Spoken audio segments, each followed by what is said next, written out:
Bonjour à tous et bienvenue à l'heure des semi-pros. Alors aujourd'hui nous allons aborder la question cruciale de la Coupe du Monde au Qatar. Faut-il la boycotter ou non? Et pour répondre à cette question, nous avons tout un tas d'experts autour de la table, notamment un dans le football qui est Daniel Piccolo. Bonjour Daniel. Salut Pascal. Nous avons également le porte-parole du gouvernement qui nous fait le plaisir d'être là. Merci monsieur Olivier Véreux. Bonjour Pascal et merci pour l'invitation. Et enfin Marguerite Dupré, militante écologiste, végane et casse-couille. Merci. Alors selon un récent sondage, 30% des Français comptent boycotter la compétition. L'article du célèbre journal The Guardian a révélé un nombre important de décès sur les chantiers des stades de ce qu'on appelle désormais la Coupe du Monde de la route. Absolument. On parle plus exactement de 6500 ouvriers décédés dans des conditions abominables, sous parfois plus de 50 degrés.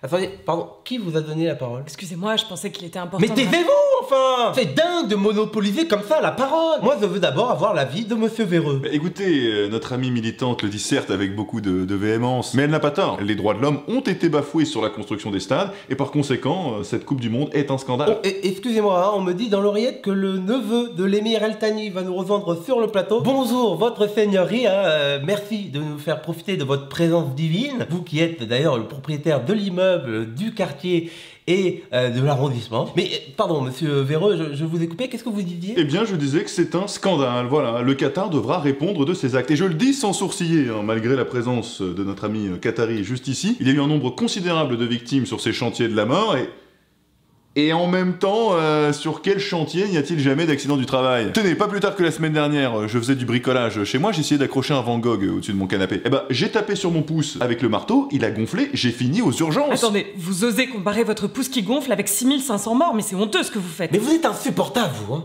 Vous êtes insupportable. Le porte-parole vous dit qu'il a souffert et vous l'invectivez. Excusez-moi de me préoccuper plus du sort des ouvriers que de son pouce. Vous n'avez aucune empathie. Monsieur Véreux, ça va mieux? La douleur est insoutenable, mais ça va mieux, je vous remercie. Attendez, est-ce qu'on pourrait revenir au vrai débat? Elle a pas tort la grognasse, hein. Le vrai débat il est pas là. La seule question essentielle que tout le monde doit se poser et qu'on n'a pas encore abordé, c'est quel est le dispositif tactique que Didier va mettre en place face aux Australiens. Elle est là la vraie question. Vous avez raison Daniel, évidemment vous avez raison, il faut parler football. Mais on ne peut pas non plus éluder ce qui se passe au Qatar. Et c'est d'ailleurs pour ça que la dame là dont j'ai oublié le nom est présente sur le plateau. Absolument. Je suis là pour rappeler que cette Coupe du Monde est une aberration écologique. Le Qatar climatise des stades de 80 000 places alors que les climatologues du monde entier nous annoncent plus 3 degrés en 2050. Mais on s'en branle de la Coupe du Monde en 2050, celle qui nous intéresse nous c'est celle de 2022. D'accord, et le fait que la planète se réchauffe pour vous c'est pas un problème? Non, moi ce qui m'intéresse c'est savoir si on va jouer en 4-4-2 ou 4-3-3. Et en plus il faisait moins 3 degrés ce matin à Paris, donc le réchauffement climatique. Il faisait froid ce matin, c'est ça vos arguments? Bah pardon mais c'est la vraie vie mes arguments madame. Non mais Pascal, aussi surprenant que cela puisse être, madame à l'hygiène douteuse n'a pas tout à fait tort. C'est vrai que climatiser des stades entiers, c'est un non-sens écologique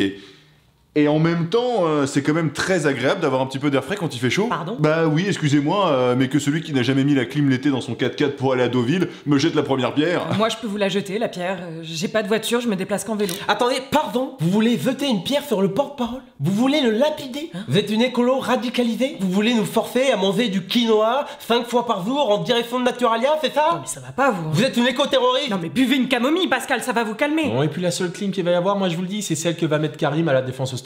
On va les grailler les kangourous, surtout avec l'association Grisou Benzema, ils sont morts. Moi la seule association que je vois, et je suis désolée de revenir sur le vrai sujet, c'est l'association de malfaiteurs entre vous monsieur Véreux et le neveu de l'émir juste ici. Comment osez-vous, madame? C'est scandaleux ce que vous dites. Je pourrais vous attaquer en diffamation pour ces propos. Vous savez parfaitement que cette Coupe du Monde a été achetée par le Qatar en 2010 de façon plutôt douteuse. Alors oui peut-être, mais je vous rappelle que je n'étais pas au gouvernement à l'époque. Je n'ai pas eu la chance d'avoir une enveloppe moi. Pardon? Enfin je veux dire, je n'ai pas eu la chance d'avoir une enveloppe à mettre dans l'urne pour voter pour le Qatar. Merci, ce pays spacieux, radieux, merveilleux et qui remplit parfaitement toutes les conditions d'accueil de la Coupe du Monde. N'importe quoi, on est au milieu du désert. Il y a aucun moyen de transport, les supporters vont devoir être acheminés par avion pour assister au match. C'est une catastrophe écologique. Mais arrêtez vos crises hystériques de bonne femme, enfin vous faites peur à tout le monde là. Et en plus, il y aura qu'un seul avion au Qatar, moi je vous le dis, ce serait Mbappé. Et puis comment voulez-vous que les supporters viennent au Qatar sinon qu'en avion, madame? Vous voulez quoi? Qu'ils viennent en vélo?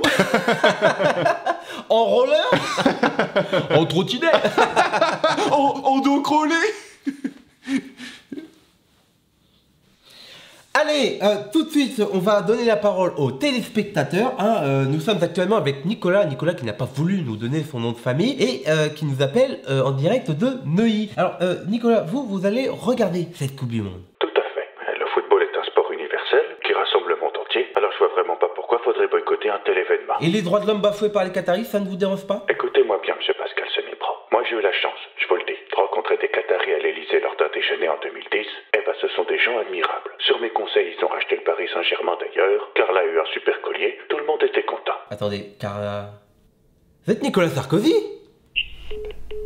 Bon, bien nous allons donner la parole à un autre téléspectateur, hein, et nous avons affaire à Michel Lopez qui nous appelle de Toulouse. Et donc vous, au contraire, vous avez décidé de boycotter cette Coupe du Monde. Ah, tout à fait, je regarderai pas un seul match. Mais qu'est-ce qui vous a poussé à faire ce soir? C'est le désastre écologique, c'est les droits de l'homme qui ne sont pas respectés? Ah non, pas du tout, m'en bats les couilles de ça. Non, c'est juste que le football, c'est un sport de gonzesse. Quoi? Bah ouais, les mecs ils tombent par terre toutes les 2 minutes, ils se mettent à chialer, t'as l'impression ils ont perdu une jambe. Que des tarlouses. C'est misogyne, monsieur, ce que vous dites. Attends ta gueule, toi. Comment ça, un sport de gonzesse? Mais parfaitement, tu les vois les mecs, ils passent plus de temps au salon de beauté qu'à l'entraînement. Tu les mets sur un terrain de rugby, tiennent pas 10 secondes avec mes collègues. On les découpe en deux les tafioles, on leur pète le fiac, on va gicler dans leur rondelle. Sport de gonzesse, mais vous entendez ça? Oui, on a entendu, Daniel, c'est bon. Eh, c'est pas les footballeurs qui jouent au jeu de la biscotte, hein. C'est les rugbymen. On a compris, Daniel. Non mais tu me connais Pascal, je suis sanguin, faut pas m'attaquer sur le football. Donc je vais expliquer aux téléspectateurs c'est quoi le jeu de la biscotte. On sort sa quéquette, on éjacule sur une petite cracotte et on la fait bouffer à ses collègues. Voilà, et après c'est nous les tarlouses. L'émission touche à sa fin, et c'est sur cette belle note poétique que nous allons clôturer ce débat. Non, et puis attends, si c'était vraiment un sport de tarlouse, on pourrait pas y jouer au Qatar, hein, pas vrai monsieur l'émir? Alors attendez, on me dit dans l'oreillette que l'émir vient de racheter la scène. Et que vous devez tous vous casser, voilà. Quant à moi, je pense qu'il ne faut surtout pas boycotter cette Coupe du Monde. Regardez tous les matchs, n'en perdez pas une miette. Bonne soirée à tous, et je vous dis à demain sur Qatar News.